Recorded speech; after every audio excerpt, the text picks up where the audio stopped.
wax on, wax off, wax nostalgic, because we're taking a look at The Karate Kid this week on the Why Is This a Cartoon Cast.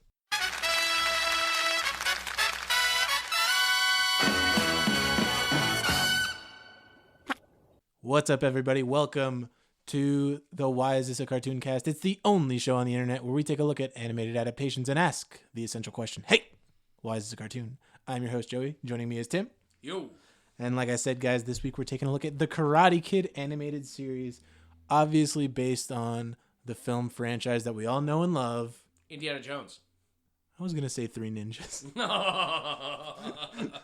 Let's do a second take of that joke.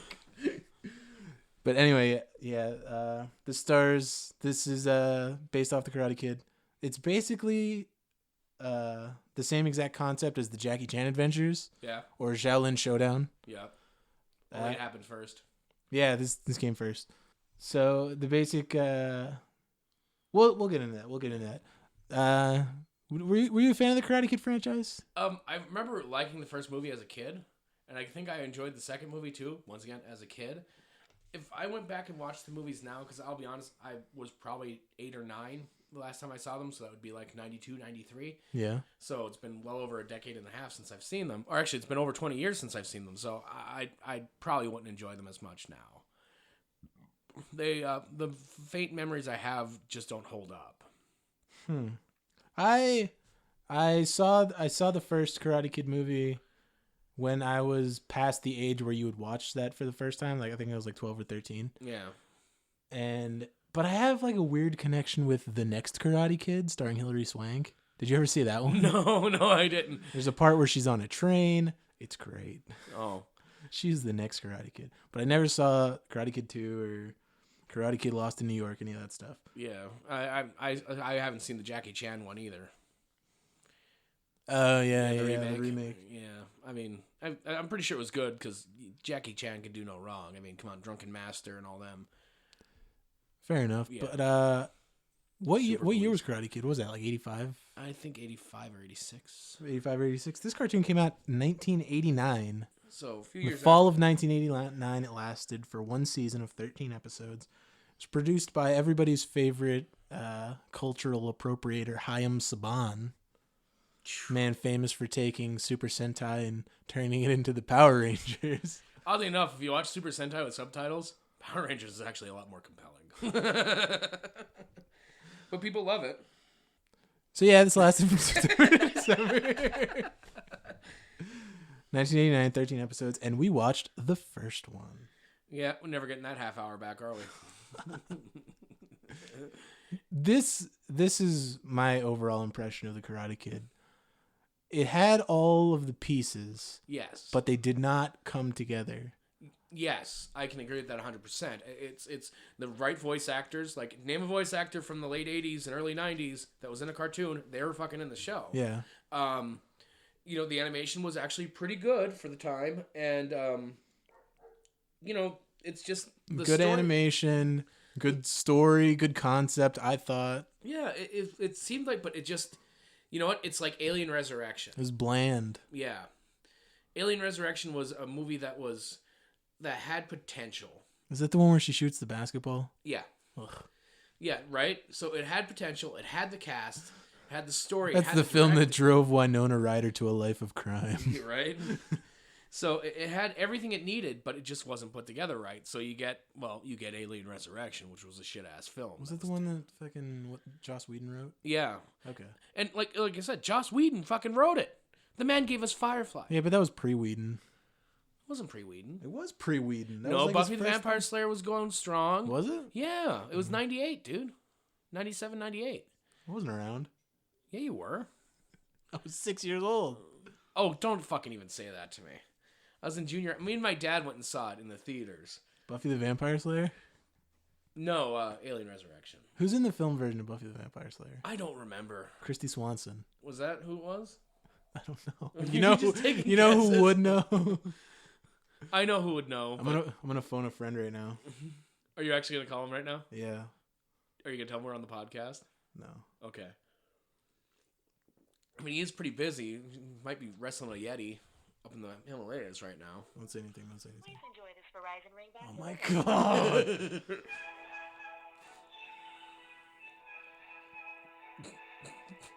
This is so stupid. What a fucking dildo.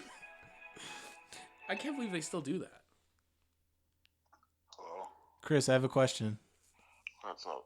Who starred in the film version of Buffy the Vampire Slayer? It was, what's her face?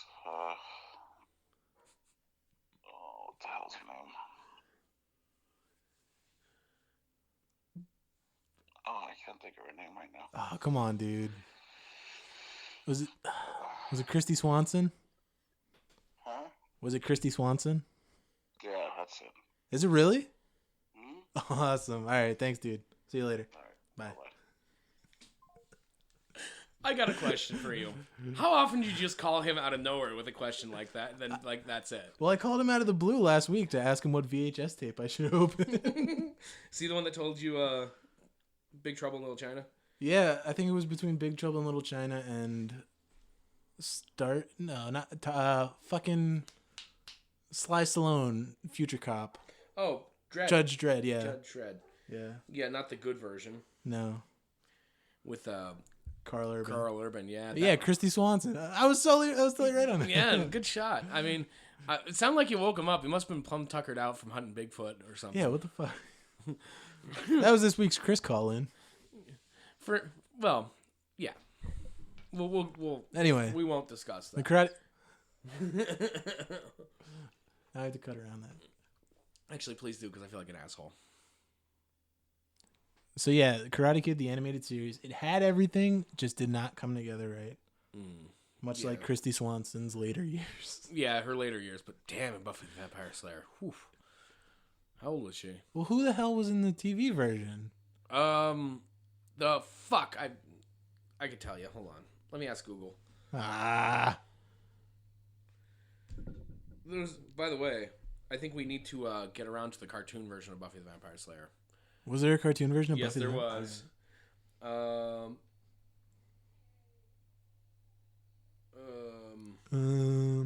Oh, what's her face? She had the blonde hair. Yeah, well, no shit. Sarah Michelle Gellar. Yes, SMG. Yeah, I couldn't fucking remember her name for some reason. I knew who it was, but I'm just like, oh, what the fuck's her name? The Gelster. Yeah. Oh. Anyway, it has nothing to do with Karate Kid. No, it doesn't, but fuck it. Who cares? Nobody listens to this anyway. What'd you think of the theme song? I liked it. You know what? I don't think they said Karate Kid enough. This is like the Chuck Norris intro. Yeah.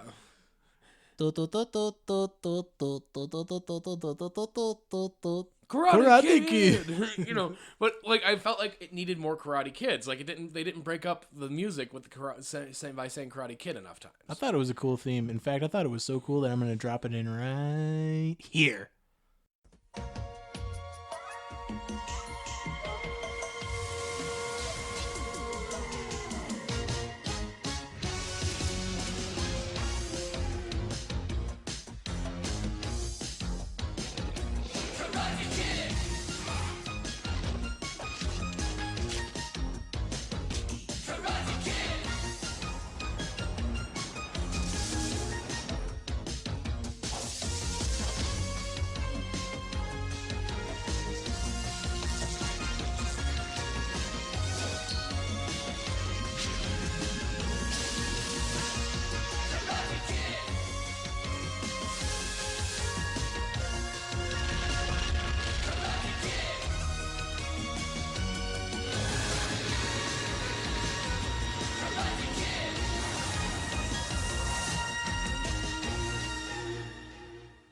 So yeah, not only is the theme cool, the intro sequence is also cool. It shows the greatest hits. Yeah. Just Daniel-san whipping ass, Mr. Miyagi throwing down with alligators and such. Yeah.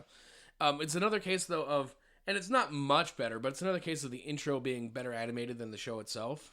Yeah, definitely. But it's not that far off. It's not like it's weird that's such a common theme. Well, because they have more time, and I think they focus more on the intro to get you hooked, and then it's just like, you know, then stop motion claymation, like My Pet Monster or something. What? What? That didn't happen.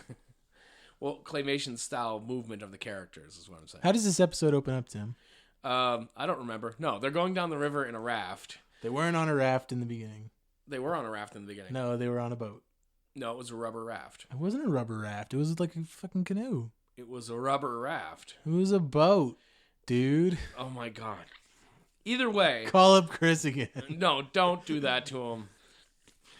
Anyway, yeah, they're going down the river, and Mr. Miyagi's trying to teach Daniel-san balance as usual, and he's being, wow, I'm a douchebag, and not paying attention to the river. Yeah, Mr. Miyagi does his shtick of like, I'm really teaching you a life lesson, but I'm not telling you I'm teaching you this life lesson. Yeah, because that's how we all learn. But there's no exposition. We just jump into it. Yeah. They don't get the point across that Miyagi, Daniel-san, and the girl character. Yeah, whatever her name is. Her name is Taki. Like those chips. Mm-hmm. Hold on, let me beer it up a second. They're on a quest to go around the world to collect magical MacGuffins. Like we said, it's the same plot of Jackie Chan and Shaolin I think it's Shadow. actually only one magical MacGuffin. I think every episode is a different one. No, it's that shrine. They don't chase the one shrine around the world because they recover it at the end of the episode. No, it goes down the river. They go chasing after it. Oh yeah. Spoilers. Anyway, because all y'all are definitely gonna go watch the first episode of Karate Kids after this, huh? So they're going down the river. Mr. Miyagi gets soaked, and he's like, "Keep eyes on the river, you asshole." And then it cuts to a bunch of people impersonating Mo running through the jungle and kids squeaking. What do you mean impersonating Mo? That bowl cut they all had. Oh. Yeah, that was delightful, wasn't it? Was the style at the time. It was. Yeah, I remember back when I lived in the Amazon rainforest with my bold cut and my loincloth and my perfect English. So the natives. Yeah, the natives. Is that racist to say? No, natives. They're indigenous peoples. The indigenous peoples are chasing a different indigenous people through the jungle. Yeah, what the hell was his name? Something. Boy. Oh, he said it he spoke in the third person. Yeah. Random throwaway character of the week says, he Godzilla says I should learn to fight my own battles. Shut up. Shut up, Meania. Fucking Meania. Fucking English version Meania. So they're chasing him through the jungle. Yeah. And what do they catch him? They corner him? Yeah, he uses his magical powers. Yeah, he uses his magical powers to call the animals to save him. Yes. And then it's like, oh my god. And then Mr. Miyagi's like, oh, I think the shrine is nearby. And he senses the shrine. Yep, he senses the shrine with his magical old Asian man powers. Then they wreck the boat. Yes. They wreck the boat. And they wreck the boat and end up in quicksand because it's the 80s. And in the jungle. Yes. Although I'm pretty sure in any 80s cartoon, somebody would be walking across their kitchen and find quicksand. Quick survival tip. If you find yourself trapped in quicksand, just relax and you'll actually float to the top. If you find yourself in quicksand, just relax because you're in a movie. Exactly. Wave to the camera. Yeah, wave to the camera. And have them use a snake to pull you out and just pretend it's a rope. This background music was so Legends of the Hidden Temple. Oh my god. I was waiting for Olmec to That's come the out. shrine they were looking for. The Shrine of the Silver Monkey? Yeah. This show is just so fucking bad. What the fuck? Like, I'm angry with how, it had... Daniel-san, quick, answer these questions about geography. Daniel-san, you have earned a coin in order to get past the temple guard. Daniel-san, you're going home with 2 new mountain bikes and a trip to space camp. Oh. Taki, you have won the Nerf gun. Ooh. Enjoy these brand new sketches. Oh my god. With the UFO light up feature. You're going home with the Nintendo Action Set. Which includes Duck Hunt. Duck Hunt, Super Mario, and, oh god, Axe Rider. Axe Rider? Axe Rider, or something like that. I'm trying to remember what the name of it was. Golden Axe? No, Golden Axe was on the Genesis and the Sega Master System. Yeah, but I just thought you were dumb. No, Axe it Rider? was like Axe Raider or something like that. It was ActRaiser? ActRaiser. That was also Sega Genesis. No, it wasn't. Yes, it was. Wasn't that a game? Yes, it was. It was a Okay. 16-bit game. Couldn't Okay. play on Okay. the Nintendo Okay. system. I'm Fucking stupid. You're in my apartment. I have guns Says here. mean things about you. Do you remember? Okay, so real quick aside, because what the fuck? Why not? Do you remember? Speaking of Nickelodeon game shows, do you remember the one? What was the name of the one where they had to play the arcade games? Nick Arcade. Was Was that Nick Arcade? Is that what it's called? Yeah, I think so. I totally wanted to be on that show because I was always sitting there like, dude, you suck at this game. You suck at this game. Why are you so bad at Chuck Rock? I know. What? You can't play fucking Tapper? You fucking loser. Beer. Ugh. There was back when I was in college, there was a site that was a 24-hour live stream of old Nickelodeon shows, Yeah. and that was my jam because between like 2 a.m. and 9 a.m. it would just be game shows, and I freaking loved it. I have so many memories of my college days when I should have been socializing and learning about myself in the world, but I was just in my room watching Legends of the Hidden Temples. And some kid with a red helmet on pick a piece of paper out of a giant nose. Let's go, Silver Snakes! You'll get it someday. Yeah, right? Well, last thing I want to say about Nickelodeon game shows. Guts was crap, Oh, yeah, it was. and you'll never convince me otherwise. I didn't like... I did always want to try to climb the Astro Crag. Aggro Crag. Aggro Crag. Somebody didn't watch live streams of early 90s Nickelodeon Oh, show. my God. I'm sorry that I haven't seen the show in 20 years, okay? You should be sorry. Actually, that show sucked. Legends top 5 Nickelodeon game shows. Actually, I could. It's Nick Arcade, Double Dare, and then Legends of the Hidden Temple. Yeah, because you can only think of 3, can't you? There are only 3 in my heart. Honestly, about the same. About the same. No, Double Dare was my favorite. No. Do you remember that show, Wienerville? Yeah. Okay. I only know about that show through that website. Really? Yeah. That was way before my time. I actually forgot about it until I saw a thing about it on the internet. And I'm like, Wienerville? What was... I remember. You know, like fucking Queensryche album. I remember everything. That was one of the first Nickelodeon shows. That and You Can't Do This on Television. Yeah. I don't know. Sploosh. Oh my god. Dude, it was... Nickelodeon was fucking amazing back in the day. Yeah. They were... You could tell they were an MTV company from when MTV actually tried. And B, like, you actually could do a lot of stuff on television that you couldn't do now, you know? Yeah. All I right. have a show starring a kid in a wheelchair and his magic guardian angel. The blank look I'm giving you says everything, doesn't it? Pelswick. That was like early 2000s. Anyway, the Karate Kid. The Karate Kid. Let's skip ahead. You don't mind me smoking, do you? It's your house. Okay, cool. Anyway, It makes you look cool. it does. Hold on a sec. I'll hold this beer and cigarette. How do I look? You look so cool. Goddamn right. Anyway. Where were we with this fucking Mr. mess? Miyagi's on a vine. Oh, and he's swinging and then... No, wait, we've got to circle back. Oh, yeah, Daniel-san gets stuck in the mud. And Cheetah Shredder voice dude is going to kill him. Well, no, that's what we want to talk about. Okay. There's 2 main bad guys in this episode. Mm-hmm. The big bad is voiced by Jim Cummings, Yeah. a.k.a. Winnie the Pooh. Yep. And the second big bad guy is Shredder. He's literally Shredder. But then there's a secondary bad guy, like a third bad guy that's voiced by fucking Cobra Commander's dude. Really? Yeah, you remember we were like, yeah, there's Cobra Commander. I'm like, oh my god, yeah, it is. I never said there's Cobra Commander. Yeah, because his voice is literally is fucking Hater. Was that his last name?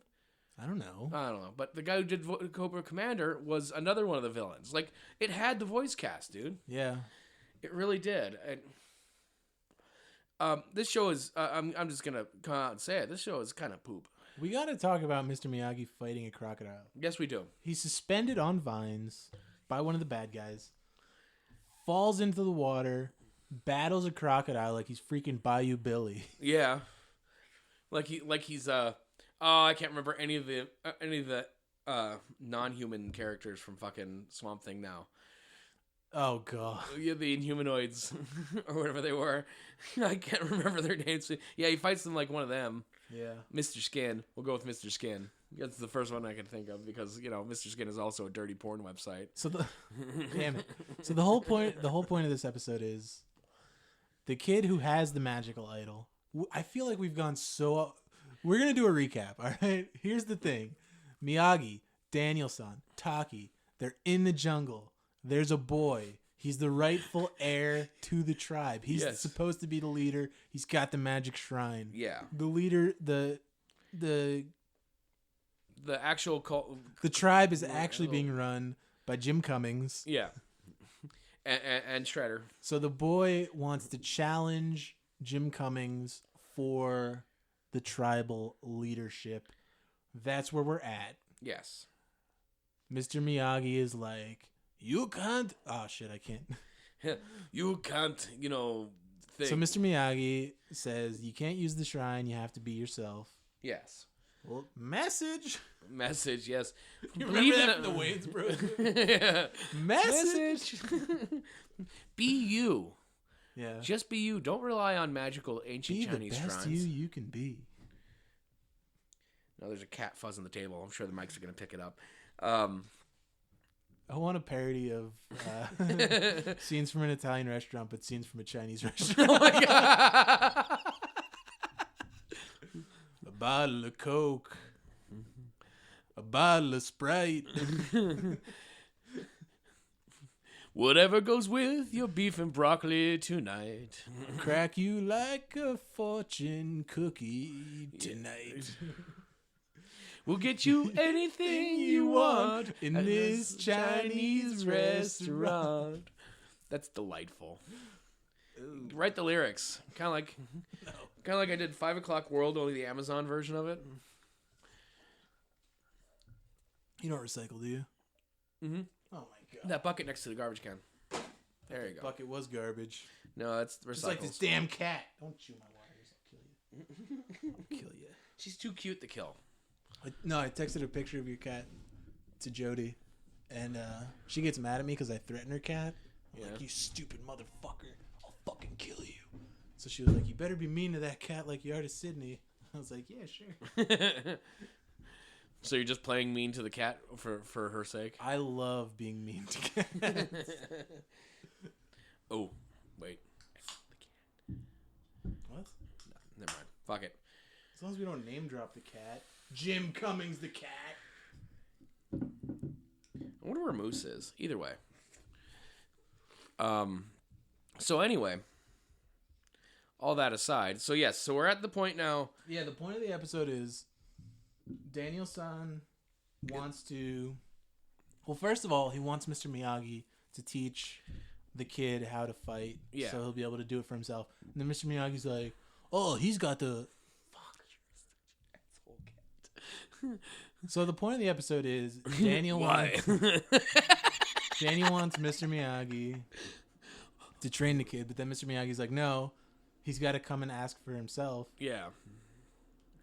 So then Daniel's like, fine, if you want to train him, I'll train him all by myself.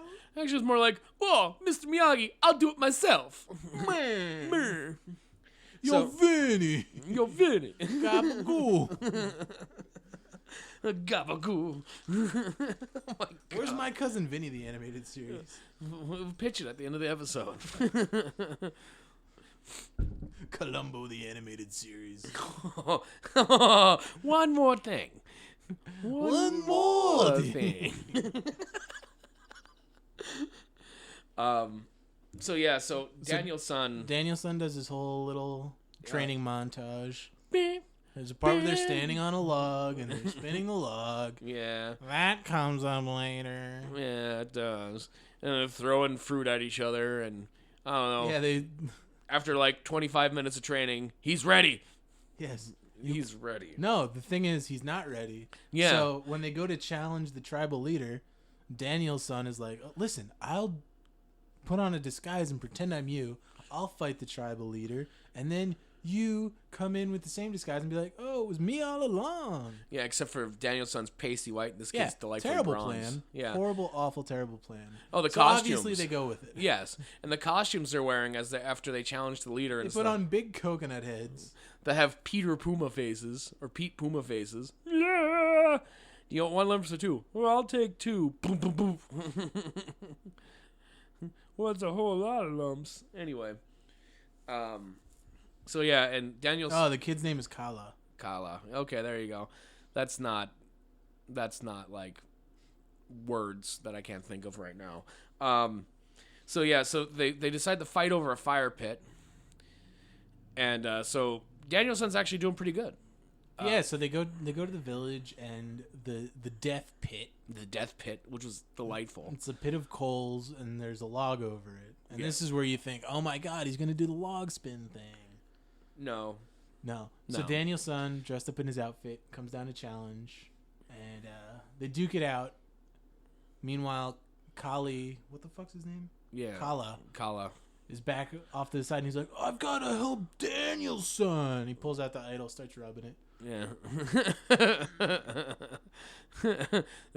And then Kala gets kidnapped. Yes. They find out Danielson's a fraud, and they're like, and then Jim Cummings is like, "Is this what you think of your leader? He sends some foreigner to come fight in his place." Yep. So everybody hates Kala. Yeah. Meanwhile, Danielson, Mr. Miyagi, and Taki. Yes. Taki go running off into the jungle like, fuck this kid. And like, yeah, they just bounce. They're like, deuces, dude. Yeah, fuck this. They run off into the jungle. And then they tie Kala up. And the Jim Cummings is all like, yo, I'm going to use this idol to turn into a bad tattoo. Yes. Jim Cummings uses the idol to turn into a fifth grader's interpretation of a cheetah. Yes. With the most Jaguar ass face. They're the same thing. No, they're not. Doesn't matter. It doesn't matter. Because it's like something you would see somebody walking down the side of the highway with a fucking red Solo cup and a pack of fucking Maverick menthols while his girlfriend cries and pushes a fucking empty baby stroller. It's something like somebody like that would have. It's on a the guy fucking drinking. arm. It's just imagine a guy who drinks Tall Boys of Mike's Hard Lemonade outside of a pizza place.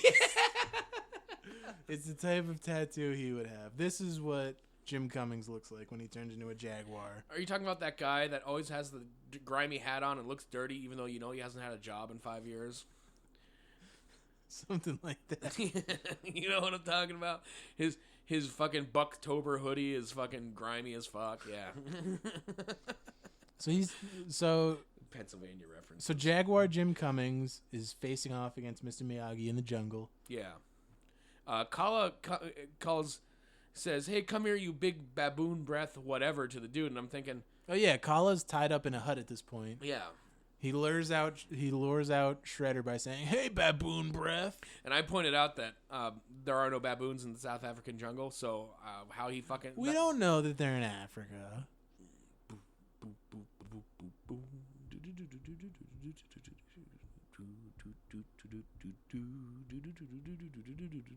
Sorry. I hear the drums echoing tonight. Anyway, so like... Suck it, Rivers Cuomo.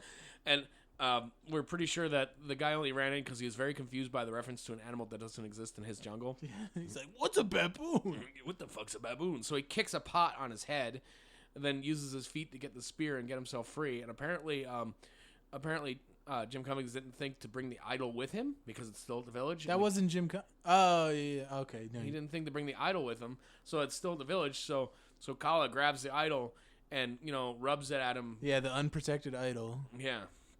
Runs to go save Mr. Miyagi and Danielson and Taki.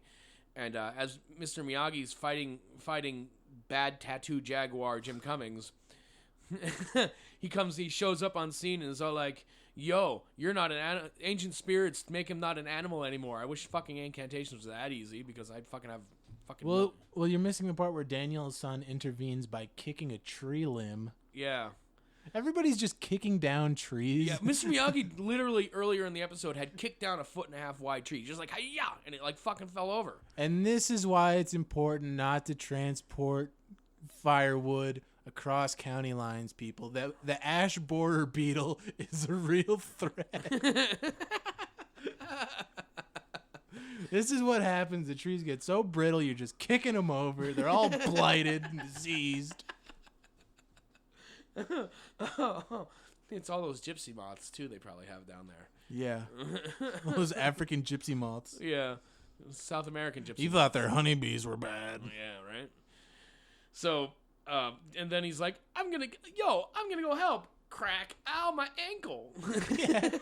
He kicks a tree limb straight up onto the jaguar, and then he doesn't stick the landing. Yeah. Like, he shrugs the landing.